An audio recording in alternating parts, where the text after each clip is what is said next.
भाजप आमदार सुरेश धस यांचे जे कार्यकर्ते आहेत सतीश भोसले, ज्याच्यावरती गुन्हा दाखल झालेला आहे. एवढंच नाही तर सतीशनं एका व्यक्तीला मारहाण केली होती. त्यानंतर सतीश भोसले उर्फ खोक्या हा फरार आहे. फरार असलेला खोक्या आज राज्यामध्ये सर्वात चर्चेला जाणारा खोक्या म्हणजे सतीश भोसले माझ्यासोबत आहेत. आणि अशा पद्धतीचं आपण पाहू शकतो की सतीश भोसले हा या ठिकाणी माझ्यासोबत बसलेला आहे. रिअल लाईफ आणि रील लाईफमध्ये कसा पेहराव असतो हे समोरासमोर मांडण्याचा मी प्रयत्न करतोय. जर काही फोटो जर व्हायरल झालेले जर बघितले तर अशा पद्धतीनं रिअल लाईफ जे आहे सतीश भोसले उर्फ खोक्या याची आपल्याला पाहायला मिळते. काय प्रकरण होतं, कशामुळे मारहाण केली बॅटनं, तो व्यक्ती कोण होता, कारण काय होतं? आता हे प्रकरण दोन आहेत. एक बॅटनं जे प्रकरण मारलेलं आहे ते मी याच्या आधी बी सांगितलेलं आहे की माझे मित्र माऊली खेडकरच्या पत्नीला तो माणूस सारखा वारंवार छेड काढत होता. त्याचा व्हिडिओ व्हायरल करत होता, दाखवत होता त्यांना की मी तुझा आंघोळ केलेला व्हिडिओ आहे माझ्याकडे, तू माझ्या संग जर काही गोष्टीला हा म्हणलीस तर मी हा व्हिडिओ व्हायरल करणार नाही, आणि जर तू नाही म्हणलीस मी हा व्हिडिओ व्हायरल करून टाकेल. त्यावेळी त्याच्या पत्नीने घरामध्ये जाऊन त्याच्या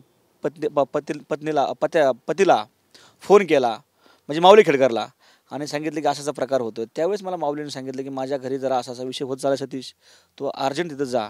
आणि तिथं गेल्यानंतर मला ज्यावेळेस त्या माझ्या भगिनीने मला सांगितलं, म्हणजे माऊली खेडकर हा एक वंजारी समाजाचा आहे, आणि त्यांनी मला सांगितल्यानंतर की ती घटना मी ऐकून माझं डोकं अत्यंत संतापलं. आणि संतापल्यानंतर मी त्याला त्यावेळेस बॅटने हाणमार केलेली आहे. याच्या मागचं खरं प्रकरण आहे हे, आणि त्याला वेगळं वळण चाललं आहे, कुठंतरी जातीचं वळण चाललं आहे आणि काहीतरी राजकारणाचं वळण चाललं आहे. माऊली खेडकर हा जातीने वंजारी, मी जातीने आदिवासी समाजाचा आहे, हे तरी लोकांनी विचार केला पाहिजे का नाही? कुठंतरी तो आता काहीतरी बोलतो ते हाणला की माझा काही विषय नाही आहे. माऊलीकर त्याचे पूर्णपणे व्हिडिओ आहेत. फोनपेला जे पैसे ट्रान्सफर केले 10 लाखाला फसवले माऊलीला, त्याच्याकडे माऊली ट्रान्झॅक्शन आहे, माऊलीने कंप्लीट केलेली ना. आता मात्र सतीश भोसले की जर तुम्ही या पद्धतीनं ही जर तक्रार समजून त्याला मारहाण केली, मग तुम्ही पळून का जाताय, पोलिसांना शरण का जात नाही? आता त्या विषयात मी 100% पुढं जाणार, समोर जाणार आहे. आणि आता हे नवीनच प्रकरण झालं आहे भावी गावचं, की जेणेकरून त्या लोकांची आणि माझ्या पुतण्याची थोडीशी हाणामारी झाली. ज्यावेळेस मला कळलं की तिथं हाणामारी झाली, त्यावेळेस माझ्या पुतण्याला हॉस्पिटल न नेता मी ह्या ढाकणे कुटुंबांना स्वतः हॉस्पिटल नेलं आहे. मी माझ्या गाडीत टाकून याला हॉस्पिटल नेलं आहे, जेणेकरून आपले लोक थोडं लांब ठेवा आणि लोकांची मदत करायला जावा. मी एक सामाजिक कार्यकर्ता आहे. सामाजिक कार्यकर्ता म्हणून माझ्या कुटुंबाला न नेता मी त्या मुलाला नेलं आहे. माझ्या सख्या पुतणीसंग त्या माणसाने छेड काढली, तरीही मी ती विषय सोडून ढाकणेला दिलीप ढाकणे आणि त्याचा मुलगा यांना मी माझ्या गाडीमध्ये टाकून नेलं. नसेल तर त्या हॉस्पिटलचे तुम्ही CCTV फुटेज चेक करा. शिरूर कासारचं ढाकणे हॉस्पिटल म्हणून आहे, त्यांचंच हॉस्पिटल आहे ढाकणे म्हणून. एखाद्याला बॅटनं मारणं हे सामाजिक कार्य म्हणायचं याला? आता मला एक सांगा साहेब, आपल्या इथं बऱ्याच घटना होतात, 376 सारखा प्रकार, बरोबर? आणि ज्यावेळेस एखादी मुलगी आत्महत्या करते, आपण कॅन्डल घेऊन उभा राहतो, मोर्चे काढतो, मूक मोर्चे काढतो, कॅन्डल घेऊन त्यांची श्रद्धांजली मानतो. अहो मग हे प्रकार करायचा होता का माऊलीच्या पत्नीसोबत? तिने उद्या काय करून घेतला असतं तर मग काय सगळ्यांनी कॅन्डल घेऊन मूक मोर्चा काढायचा होता का? आज 2 शब्द 2 झापडे हाणून काय फरक पडलाय? कारण सांगायला आहे, जे अत्याचार करतील त्यांच्यावर अन्याय करा, त्याला नागडे करून मारा, चौकात घेऊन मारा, नुसतं सांगायलाच आहे गे. त्याला 4 बॅटी मारल्यावर काय फरक पडला? सुरेश धस आणि तुमचं काय नातं आहे नेमकं?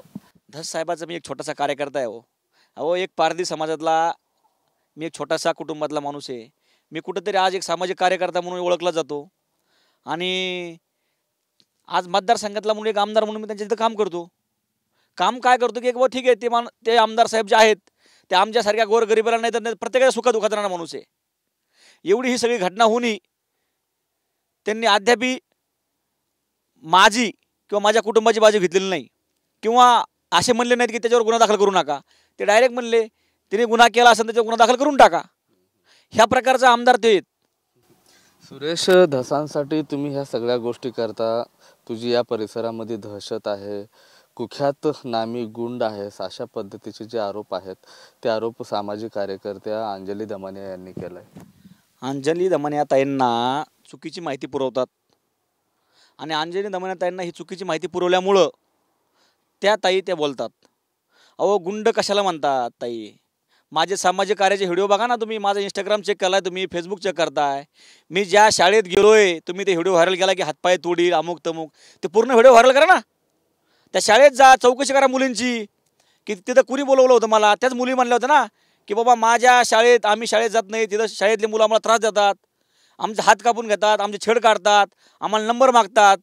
मग त्या मुलीला बोललो होतो मी, तुमच्या आईबापाला सांगा तुम्ही. त्या मुली म्हणल्या जर आईबापाला आम्ही ही गोष्ट सांगितली. कायदा आहे या देशामध्ये, पोलीस आहेत या महाराष्ट्रामध्ये, तुम्ही जर कायदा हातात घेणारी जर भाषा करत असाल, हे तुम्हाला योग्य वाटतं? साहेब हा विषय वेगळा आहे, माझा सगळा विषय ऐकून घ्या. त्या मुलींना मी सांगितलं की तुम्ही तुमच्या पालकांना सांगा, तुमचे पालक तक्रार करतील. त्या मुलींनी सांगितलं भैया जर ही आमच्या पालकांना आम्ही सांगितलं तर आमचं कॉलेज बंद करून टाकतील आमचे पालक. जेणेकरून कोणत्या पालकाला वाटतं की माझी मुलगी धोक्यात जावा, कोणत्या पालकाला वाटतं की माझ्या मुली छेड काढावा. त्या म्हणले भैया हे फक्त तुमच्या हँडलने तुम्ही हँडल करा. आणि मी फक्त जाऊन त्यांना थोडंसं सांगायचा प्रयत्न केला की बाबा तुम्ही हे करू नका, मी हातपाय मोडील. त्याच्यानंतर एकाही मुलीची छेड शिरूर तालुक्यामध्ये झालेली नाही. याच्या आधी किती प्रकरण बघा तुम्ही, शिरूर पोलीस चौकशी करा, छेड काढण्याचे किती प्रकरण आहेत. आणि ज्यावेळेस मी सांगितलं त्यानंतर एकही प्रकरण असं झालं नाही की एखाद्या मुली छेड काढली, तिचा हात धरला, तिला कोणतरी बोललंय, असं अजिबात घडलेलं नाही. सतीश, आणखीन एक व्हिडिओ जो आहे तो व्हायरल होतोय, ज्या व्हिडिओमध्ये बरेच काही पैशाच्या नोटाचे जे बंडल आहेत तुम्ही गोळा करताय, काही पैसे स्वतःच्या अंगावर उधळताय, बाजूला एक लहान मुलगी आहे. हा हा कसला माज झाला, माज म्हणायचा आला? अहो साहेब हा कसला माज आहे? अहो हे इंस्टाग्राम फेसबुकवरती रील जे बनवतात हे लाखो करोडो रुपयाचे रील बनवतात. आणि मी एक छोटा कुटुंबातला माणूस आहे, मला कारखान्याचे पैसे आलते, मी म्हणलं आपलं चला आपलं बनवून घ्या एखादा व्हिडिओ, आहेत पैसे आपल्याकडं. याच्यामध्ये कसला माज आणि याच्यामध्ये कसलं काय आहे साहेब? कारखान्याचे पैसे आलेले मला, मी त्याचं थोडंसं बनवा म्हणलं घरी बसल्या बसल्या आपला व्हिडिओ. महागड्या गाड्या, हायटेक राहणीमान, महागडे गॉगल्स, हातामध्ये पाव पाव किलो सोनं, गळ्यात सोन्याचे दागिनं आणि गाडीवरती उभं राहून पैसे उधळणं, याला माज नाही म्हणायचा? हा विषय असा आहे, पैसे उधळणं किंवा आपण एखाद्या लग्नामध्ये पैसे वावळून टाकतो देतो, मग त्याला माझं म्हणायचं का आपण? पैसे उधळणं म्हणजे माझ्या एका मित्राच्या कार्यक्रमात होतं, मला थोडंसं वाटलं मी 1000 रुपये असे दिले सोडून वर, त्याला कसला माझं म्हणायचं साहेब? ते एक आनंदाचा क्षण होता ना. 1000 रुपये कशाला एवढं माणूस उधळू शकत नाही का? त्या काय अशा 2,000 नोट होत्या का? 10-10 रुपयाच्या नोटा होत्या, अशा उधळल्यावर थोडा एन्जॉय घेतला. त्याच्यामध्ये काय असं? बरं माझे पैसे मी उधळणार आहे ना, मी कमवले माझ्या कष्टाने म्हणल्यानंतर मी उधळणार आहे ना. आणि 1000 रुपयाचं उधळणं चुकीचं असेल तर ठीक आहे, काढा इंस्टाग्राम फेसबुक, तुम्ही त्याच्यावर किती करोड रुपये लोक उधळतात ते पहा ना. कुणी बायावर उधळतंय, कुणी कशावर उधळतंय हे पहा ना तुम्ही. मी तर माझ्या मित्रासाठी एक एन्जॉय म्हणून उधळलेलं माणसं असं केलं ना. आणखीन एक गंभीर आरोप होते. 1-2 दिवसापूर्वी वन विभागाने कारवाई केलेली आहे, त्यामध्ये अनेक जे साहित्य आहेत शिकारीचे ते जप्त करण्यात आले आहेत. सामाजिक कार्यकर्ते त्या परिसरातले एक माऊली शिरसाट नावाचे आहेत, त्यांनी आरोप केलाय की 200 हरणांची शिकार सतीश भोसले उर्फ खोक्याने केली. काय सत्यता आहे? आता ते मला माऊली इतका मोठा नाही त्याचं नाव घ्यायला, हे किती लायकीचे आहेत हे मला चांगलं माहिती आहे. त्याला म्हणा तुला 200 हरणाची शिकार केली मी माहीत होती, मग त्यावेळेस कंप्लेंट द्यायची ना तू. हां अशा पद्धतीची जी भाषा आहे TV9च्या स्टेजवरती करू नका. त्याला आम्ही त्या तुमच्या भाषेला समर्थन पण करत नाही. मात्र 200 हरणांची शिकार असा आरोप होतोय. साहेब 200 हरणं मारणं म्हणजे जोक समजता? सांगता बरं, सांगता का जोक आहे का 200 हरणं मारणं म्हणजे? मी माणूस आहे ना, 200 हरणं मारणं जोक समजता का तो? मग अशा लोकांनी माझ्यावर टीका केली, मला चालतंय तुम्हाला? तुम्ही शहानिशा करा ना. हे चौकात जाऊन माझ्या विरोधात मोर्चे काढतात, आंदोलन करतात, त्यात किती पण सत्य पहा ना तुम्ही. हां माऊली शिरसाट म्हणजे हे फक्त स्वतःला मोठं करायचं, यांना दाखवायचंय नेत्याला की मी तुमच्यासाठी काहीतरी केलंय. अरे तुमची काय परिस्थिती, तुम्ही काय लोक आहेत त्याचं जाण ठेवा. हां आणि तुम्ही माझी उदाहरणं करताय का? 2 दिवसापूर्वी त्या माऊलीचा मला फोन आला की सतीश बाबा असं प्रकरण झाले काय. म्हणलं ठीक आहे झालं ते आपण बघू म्हणलं बसून. आणि ते माझ्या विरोधात आज बोलतोय का? जातीचा मुद्दा लावतोय का? समाज तुमचा मोठा आहे म्हणून तुम्ही आमच्यावर अन्याय करणार गरीब माणसावर? अहो मी ठीक आहे आदिवासी आहे ना, माझा समाज कमी थोडा ना. इथं समाजाचं किंवा मी आदिवासी असल्याचं नाहीये. कायदा सर्वांसाठी समान आहे. ज्या ठिकाणी तुम्ही गुन्हा केलेला आहे त्या ठिकाणी तुमच्यावर कारवाई ही केलीच जाईल कायद्यानुसार. तुम्ही मग सरेंडर का होत नाही, का धावपळ करताय? तुम्ही आत्ता बोलताना चिडलात, मग तुम्ही हे सगळं पोलिसांसमोर शरण जाऊन का मांडत नाही? हे पहा, मी आधीच ह्या विषयावरती ज्यावेळेस आमचे कुटुंबातले मुलं लोक त्यांच्यावर ढाकणे कुटुंबावर केस करायला गेलते त्यावेळेसही मी सांगितलं, साहेबांनी मला सांगितलं की त्यांच्यावर केस करू नका, त्यांची ही केस मी घेत नाही. हे SP साहेबांना सुद्धा निवेदन देऊन दिलं आमच्या लोकांनी. मी सांगितलं बाबा आपले शेजारचे लोक आहेत, आपल्याला केस कोणावर करायची नाही, हे असेल ते आपल्या आपसात आपलं बसून मिटून घेऊ. त्यानंतर आमच्या महिलांनी काही त्यांना जाऊन म्हणजे तक्रार केली नव्हती. आणि ह्या लोकांनी मला सांगितलं की आम्ही हे करणार नाहीत. त्यानंतर हा सगळा समाज, हे सगळे हे टकारी, म्हणजे मी बी टकारी पारधी जो समाज आहे, आम्ही टकारी पारधी म्हणजे आम्ही काय येतं, आम्ही थोडेसे गुंड समजलं जातं ना. आम्हाला थोडंसं आम्हाला असं समजलं जातं काय की आम्ही काय येतं क्रूरपणे करणारे टकारी आणि पारधी, बरोबर ना. तर हे जे सुपाऱ्या घेणारे लोक, म्हणजे यांना जात कोणती मला माहीत नाही, हे जे सगळे गोळा झालेत ना, तर हे फक्त स्वतःच्या स्वार्थापुढे गोळा झालेले आहेत. याच्यामध्ये मला सांगा, वन्यविवादावर किती केसेस आहेत, रोड रॉबरीच्या केसेस आहेत, बँक लुटाच्या केसेस आहेत. ते स्वतःची पत्नी सोडून दुसऱ्याच्या पत्नीच्या घरात राहतोय जाऊन. तो राहायला कुठे वन्यविवादा? त्यांनी आमच्या महिलेविषयी बोलायचा अधिकार काय आहे? त्याला आम्ही जाब विचारू ना. हां, मात्र जे शेतकरी ढाकणे आहेत त्यांचं म्हणणं असं आलं की सकाळी तुम्ही हरणाची शिकार करायला त्या ठिकाणी आला होता, 4-5 जण. हरण जाळ्यातही सापडलं होतं. त्याची मला पाहून तो हरण निघून गेला आणि त्याचा राग मनात धरून तुम्ही त्याच्यावरती भ्याड हल्ला केलेला आहे. आता सर मी खरं सांगतो, मी त्या प्रकरणात तिथं नव्हतो. माझे पुतणे तिथं डुकरं धरायला गेले होते, हे मला माहीत नाही. मी हरण शिकार मी कशाला त्यांना ते लागू? मला एवढा वेळ कुठे येते हरण शिकार डुक्कर धरायला? मी माझ्या कामात, मी सामाजिक कार्यकर्ता आहे, मी माझ्या दिवसभर कामात असतो. मला ह्या गोष्टीला वेळ द्यायलाच नाही आहे ना. हे घटना झाल्यानंतर मी तिथे गेलो, मला कळलं भांडणं झाले, त्यानंतर मी तिथे गेलो. आणि गेल्यानंतर मला कळलं की ते असे जे भांडणं झालेत, त्यावेळेस माझ्या पुतण्याला न हॉस्पिटल नेता, मी त्या ढाकणे कुटुंबाला हॉस्पिटल नेलं आहे. माझे फुटेज चेक करा. जर मी यात गुन्हेगार असेल तर 100% मी गुन्हा ती शिक्षा भोगायला तयार आहे साहेब. पण हे खोटे आरोप नाही केले पाहिजेत. माझी एवढी इच्छा आहे, याच्या भोवती राजकारण आलं नाही पाहिजे. सतीश भोसले उर्फ खोक्या भाई, परिसरात बहुतेक जास्त दहशत दिसते तुझी इथं. आता माझी दहशत कशी आहे? माझी दहशत अन्याय जिथं करीन तिथं दहशत आहे. अशा गरीबावर दहशत नाही आहे. मी कधी कुणावर गरीबावर अन्याय केलेला नाही आहे. कधी कुणावर, आता तुम्ही बघितलं मागं एका महिलेला पुढं आणलं, याचे माझ्याकडे पैसे आहेत, मला 5 लाख मागतात, असं करतात. त्या महिलेचं विचारलं का साहेब, तुम्ही गेला त्या महिलेकडे? जा ना त्या महिलेकडे. त्या महिलेला सांगितलं गेलं, सतीश भोसले भीमरावजी आपले धोंडे साहेब, माझे आमदार साहेब, ते खूप मोठे माणसं आहेत, त्या बाईच्या घरी जाऊन बसले, तुम्ही सूरज हत्या विरोधात, सतीश भोसलेच्या विरोधात तक्रार द्या. सतीश भोसले मला 5 लाख मागतो म्हणून. अहो, त्याचा मुलगा माझा क्लासमेट आहे हो, त्याच्याकडून कसे 5 लाख घेणार मी? आणि त्या महिला जाऊन उभा केला, त्याची बाईट घेतली की सतीश भोसले मला 5 लाख मागतोय, माझा मुलगा फरार आहे. ठीक आहे, त्याचा मुलगा गेलेला आहे, पण त्याचा मुलगा माझ्यामुळे थोडाच गेला ना. त्या बाईने पुन्हा बाई विचारलं, मी आई बा माझं काय चुकलं आहे का तुम्हाला मदत करून पैशाची? मी तुम्हाला जे वेळोवेळी मदत करतोय फुलासाठी, याच्यासाठी, तुम्हाला कधी फुल आणायला पैसे कमी पडले आणि तुम्हाला जर पैसे देऊन माझी चूक होती का? ते म्हणले भाया तसं काही नाही, मला ह्या लोकांनी सगळी बळजुबरी केली. वनवे दादा, रामदास बडे, रामदास नाना म्हणतो त्यांना मी एकदा. का नाना म्हणतो? आता शेवटचं नाना आहे त्यांना, रामदास नाना. हे सगळे जे शिष्टमंडळ आहे, म्हणजे कोणतं शिष्टमंडळ आहे?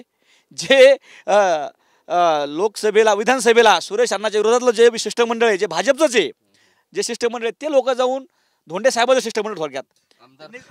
आमदार सुरेश दसांचा सर्वात लाडक्या खोक्या म्हणून संबोधला जातो या सगळ्या, आणि सगळे आमदार सुरेश दसांची कामं हे तुम्हीच पाहता असंही आरोप होतोय. म्हणून वाढदिवसाच्या स्पेशल देखील शुभेच्छा दिल्या जातात. त्याचा ऑडिओ देखील व्हायरल झालाय. साहेब, माझा वाढदिवस 2021चा ऑडिओ आहे. तो कवाचा आहे? 2021 सालीचा ऑडिओ आहे. त्याच्यानंतर मला अण्णाने अजून शुभेच्छा दिल्या नाही, कारण की मी एका गोष्टीत चुकलो होतो. माझ्यावरती, मी डोंगर किनल्या एका गोष्टीत सोबत गेलो मित्राच्या, त्यावेळेस स्वतः सुरेश अण्णाने माझ्यावर गुन्हा दाखल करायला लावला होता. त्यानंतर बसणं अण्णाने मला आतापर्यंत शुभेच्छा दिलेल्या नाहीत. हा 2021चा ऑडिओ आहे, त्याची क्लिप चेक करा आणि तुम्ही तारीख बघा ना. ते जे इंस्टाला सोडलेला असेल, फेसबुकला असेल, ते तारीख चेक करा. आजचा कालचा आहे का? तो जुना व्हिडिओ आहे. आणि तुम्ही जुने व्हिडिओ आज तयार करून दाखवून काय त्याला सिद्ध काय करायचं नेमकं तुम्हाला? एवढे मोठे आरोप होत असताना हे तुम्हाला तुमच्या पक्षाकडनं कुठं निलंबन करण्यात आलं नाही. तुमची पहुंच मोठी दिसते पक्षामध्ये. आता साहेब, माझा पक्ष खूप मोठा आहे, पण मी खूप छोटा माणूस आहे. आणि मला निलंबित केलं असेल, नसेल केलं किंवा करतील, मला त्याचा जाब त्यांना जाऊन समोर जावं लागेल मला. पण एकच विनंती माझी, की माझ्यावर जे हे खोटं आरोप होतात हे थांबले पाहिजेत. मी ह्या सगळ्या आरोपाला सिद्ध करण्यासाठी मी फरार आहे. मी माझी अँटिसिपेटरी म्हणजे अटकपूर्वसाठी मी मांडलेलं आहे. आणि ज्यावेळेस मला अटकपूर्व मिळेल त्यावेळेस मी 100% हे माझा, म्हणजे मी जे हे माझ्यावर खोटे आरोप केलेत हे नक्कीच खोटे आहेत हे सिद्ध होईल. सत्य परेशान हो सकता है, पराजित नाही. सतीश भोसले उर्फ खोक्या, मग लवकर शरण गेलं पाहिजे. एवढे आरोप होत आहेत, महाराष्ट्रामध्ये खळबळ उडालेली आहे, बीडची बदनामी होते यामध्ये. जर तुम्ही लवकर सरेंडर झालात, पोलिसांना शरण गेलात तर लवकर मार्ग निघेल. सर, जे गुन्हा केलाच नाही मी, त्या गुन्ह्यामध्ये जर मी शिक्षा केली तर कायदा व्यवस्था ह्याच्यावरचा 100% विश्वास उडून जाईल. मी यात गुन्हा केला असता तर मी 100% सरेंडर झालो असतो. मी ह्या प्रत्येक गोष्टीला हे सगळा जो माझ्यावर आज ब्लेम आहे मी सिद्ध करून दाखीन हा खोटा आहे म्हणून सिद्ध करून दाखीन. हा जर मी प्रकरण केलं असतं तर मी 100% सामोरे गेलो असतो. मी बॅटनी मारलं होतं, मी त्या गोष्टीला थांब सांगितलं, मी हो त्याला मारलंय 100% मारलंय ठामपणे सांगतो. पण ह्या ढाकणे कुटुंबाला मी कसला हे गालबोट लावलेला नाही. ते जर खरे असतील तर त्यांनी भगवान बाबाच्या पिंडावर हात ठेवावा आणि सांगावा. मी त्यांना भगवान बाबांना त्यांना दैवत समजतो.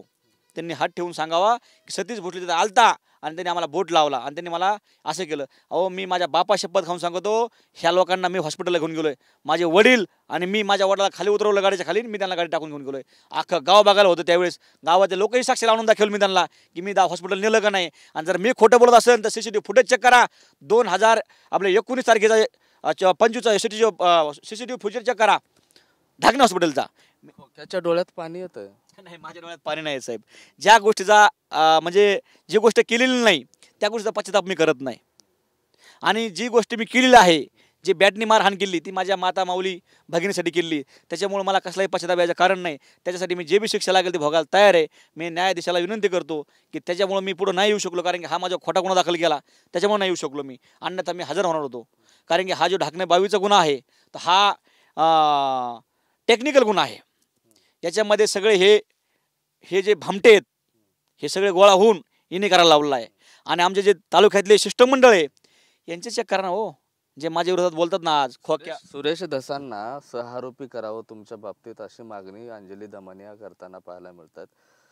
काही बरेच व्हिडिओ तुमचे व्हायरल होतात. अनेक नेत्यांनी व्हिडिओ सुद्धा टॅग केलाय त्याचा. अंजली ताईंना माझी विनंती आहे की माझी पूर्ण हिस्ट्री काढा होता ही. मी एक कोण कुटुंबातला माणूस आहे, मी कसा आहे, माझ्या कुटुंबातून मी कसा गेलोय, जे पैसे ते माझ्याकडे ते कसे आलेत, कुठले पैसे त्याची तारीख पाहा, माझ्या कुठून आलेत. असे कुणीतरी तुम्हाला सांगून आणि कुणातरी म्हणण्यावर तुम्ही करू नका. आमचा तुमच्यावर खूप मोठा विश्वास आहे. तुम्ही अन्यायाला वाचा फोडणाऱ्या आहात हे आम्हाला माहिती आहे. पण जर तुम्ही असे खोटे आरोप कुणाला तरी ऐकून खोटे आरोप माझ्यावर करत असताल तर ताई तुमच्यावरचा विश्वास नक्कीच आमचा उडून जाईल. ही एवढीच मला ताईला माझं सांगणं आहे की तुम्ही माझी सगळी शहानिशा करा, माझी पडताळणी करा. मी एक खूप आदिवासी कुटुंबातला माणूस आहे आणि ह्या लोकांना मी टार्गेट झालो आहे. आणि याच्या मला धरून सुरेश धस साहेबांना टार्गेट करायचं आहे. यापूर्वी देखील अहमदनगर असेल, आताचा अहिल्यानगर, इथले काही शेगाव आहे, बाजूला नेवासा आहे, बीडमध्ये काही असे तब्बल 6 ते 7 गुन्हे सतीश भोसले याच्यावर दाखल आहे. सर माझ्या सगळ्या गुन्ह्याची पडताळणी तुम्हाला करून दाखवतो. जे डोंगरकिणी प्रकरण आहे त्या प्रकरणामध्ये मी तिथं गेलतो. फक्त जमिनीचा वाद होता. जमिनीच्या वादामुळे मी तिथे गेलो आणि तिथं थोडंसं वादावादी झाली. त्या प्रकारात मी गेलो होतो. स्वतः सुरेश धस साहेबांनी माझा गुन्हा दाखल करायला सांगितला होता. मी चुकलो होतो. सुरेश धस साहेबाकडे असं आहे, चुकीला कुणालाही माफी नाही. आज मी सांगितलंय जर ते चुकलं असेल त्याचा गुन्हा दाखल करा. आणि नेवासाचं जे प्रकरण आहे ते प्रकरण खेडकर म्हणून भालगावच्या आहात, त्यांची मुलगी तिथल्या एका मुलासोबत आंतरजातीय विवाह केलेला आहे. ते मराठा समाजाच्या मुलासोबत लग्न केलेलं आहे. आम्ही त्या मुलीला समजून सांगण्यासाठी गेलो तिथं गेल्यानंतर तिथल्याही आमच्यावर अलिगेशन केलं गेलं की हे मारासाठी आले, अमुक केलं तमुक केलं. आता मी सामाजिक कार्यकर्ता असल्यामुळे मला धावून जायची सवय आहे. त्याच्यामुळे माझं ते नेवासाचा गुन्हा माझ्यावर दाखल झाला, म्हणजे खोटा झाला दाखल. काही जरी असला तर कायद्याच्या दृष्टीनं तुमच्यावर गुन्हे दाखल आहेत. तुमच्यावर यापूर्वीही पोलिसांनी कारवाई प्रतिबंधात्मक करण्याचा प्रयत्न केला होता. तुम्ही कोर्टात जाऊन ते बॅन केलं. ह्या देशातल्या एकही पुढारी असा नाही की त्याच्यावर गुन्हा दाखल नाही. अहो मी सामाजिक कार्य करतो म्हणल्यावर माझा गुन्हा दाखल होणारच ना. कुठले पुढारी बॅटनं मारतायत? एखादी नाव आहे, एखादी पुढारी आहे, सामाजिक कार्य करतो आणि बॅटनं मारहाण करतो, तेही अमानुष मारहाण, तो विवळतो, तरी पण सतीश भोसलेला खोक्याला दया येत नाही. साहेब जर माझ्या बहिणीची छेड काढत असेल कोणी तर त्याला मारणं नाही, मला वाटतं त्याला वेगळी पद्धतीने शिक्षा दिली पाहिजे. आणि तुम्ही म्हणता ना मी एकट्याने मारलं, अहो बीडमध्ये किती आपले, पुण्यामध्ये तुम्ही पाहत नाही का ते मनसेचे कार्यकर्ते, त्यांचं काय नाव आहेत, त्यांनी कितीतरी असे काहीतरी केले, असे खूप कार्यकर्ते आहेत. मुंबईमध्ये पहा तुम्ही, सगळ्याला फक्त मी एकटा दिसतोय का आज? हां अहो मुंबईमध्ये काय, मला बरेचसे काही नावं माहीत नाहीत, अमुक तमुक हे ते खूप मारहाण करतात. मारहाण करतात म्हणजे काय करतात? अन्याच्या विरोधात करतात. याच्यामध्ये जर माझा स्वार्थ असेल तर नक्कीच मी त्या शिक्षेला भोगायला तयार आहे, पण माझा 1% त्या स्वार्थ नाही आहे. बरं, शरण कधी जाणार पोलिसांना? बीड पोलीस वाट बघतायत खोक्याची. मी स्वतःही शरण जाईल ज्या वेळेस मी ह्या गुन्ह्यामध्ये मी सिद्ध करू शकणार नाही की मी ह्या गुन्ह्यात नाही आहे, त्यावेळेस मी स्वतः जाईन. जोपर्यंत मला वाटतंय की ह्या गुन्हा मी केलेला नाही आणि ह्या गुन्ह्यातून मला मी केलेला नाही, मी ज्यावेळेस सिद्ध करणार नाही, त्यावेळेस मी स्वतःहून शरण जाणार आहे पोलिसांना. नक्कीच हा होता सतीश भोसले उर्फ खोक्या. आता जर खोक्याचं जर राहणीमान जर बघितलं तर हातात कुठंही सोनं नाही, गळ्यातही सोन्याची चेन नाही, डोळ्यावरती गॉगलही नाही. ते रीलमधलं होतं आणि रिअलमध्ये मी असं आहे ते सांगताना पाहायला मिळते. माझ्यावरती खोटे आरोप आहेत, मात्र हे आरोप सिद्ध होण्यासाठी मी फरार झालो आहे. जर न्यायालयाने जर माझा जामीन अर्ज नामंजूर केला, लागलीच मी बीड पोलिसांना शरण जाईल आणि घडलेली जी घटना आहे ते मी संपूर्णपणे सांगेन. मात्र बॅटनं ज्या पद्धतीनं मारहाण केली, त्या बॅटनं मारलेल्या इस्मावर मात्र पुन्हा एकदा एक गंभीर आरोप करताना आपल्याला पाहायला मिळते. एकंदरीत मला या घटनेचा कुठलाही पश्चाताप झाला नाही आणि होणारही नाही, असं जे आहे सतीश भोसले उर्फ खोक्या हे सांगताना पाहायला मिळतंय. कॅमेरा पर्सन अमित आडेसह मी महेंद्रकुमार मुधोळकर, TV9 मराठी.